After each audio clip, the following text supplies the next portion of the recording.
Bienvenue, monsieur Djambaydou, dans notre palais. Comme il est écrit devant notre porte, notre mission est d'enrichir les riches et appauvrir les pauvres, parce que de toute façon, ils ne sont que des pauvres. On ne peut en aucun cas permettre à un pauvre de connaître mieux que son destin de pauvre, parce que de toute façon, ils ne sont que des pauvres. À la différence de nous autres, leur vie n'est que misère, souffrance et maladie. Pour cela, monsieur Djambaydou, on a besoin de tes mains et tes oreilles au service de notre système. On exige que tu côtoies ces pauvres malgré leur manque d'hygiène. Trempe ta main s'il le faut dans leur plat commun. Soutire-nous les meilleurs des renseignements. Puisque notre but est de les maintenir dans une vie sans espoir, du père au fils, de la mère à la fille, dans un perpétuel combat sans fin contre la faim. On aimerait les voir cohabiter avec l'inquiétude et l'incertitude jusqu'à ce qu'ils épousent la frustration et la haine.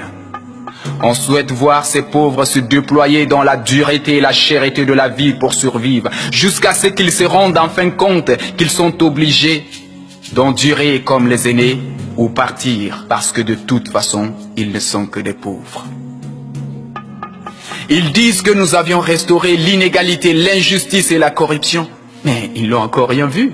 Bientôt, le mot confiance ne fera plus partie de leur langage. Le rire et la beauté, ils ne le verront que sur nos visages. Tout moyen d'expression, art, médias et presse écrite ne sera plus que souvenir, parce que de toute façon, ils ne sont que des pauvres.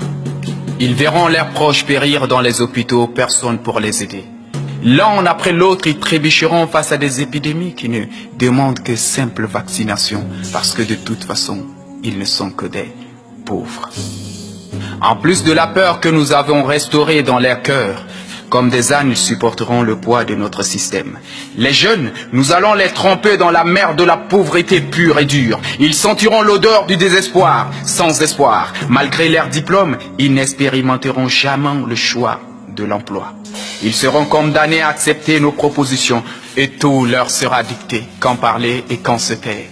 Ils assisteront à nos préférences sans mot dire. Ils se laisseront corrompre sous prétexte que la vie est dure. Ainsi, ils serviront de pions sur nos échiquiers ou faire le choix de partir comme les premiers ou périr parce que de toute façon, ils ne sont que des pauvres.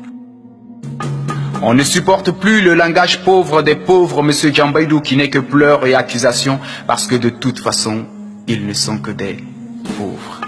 Non, Djambaydou, tu n'as pas à t'inquiéter. Ces pauvres ne se révolteront jamais parce qu'ils ne savent pas quoi revendiquer. Quand Sinda il faut, Sina il faut goûter Kalahawi. L'industrie minière de ce pays n'est pas leur préoccupation.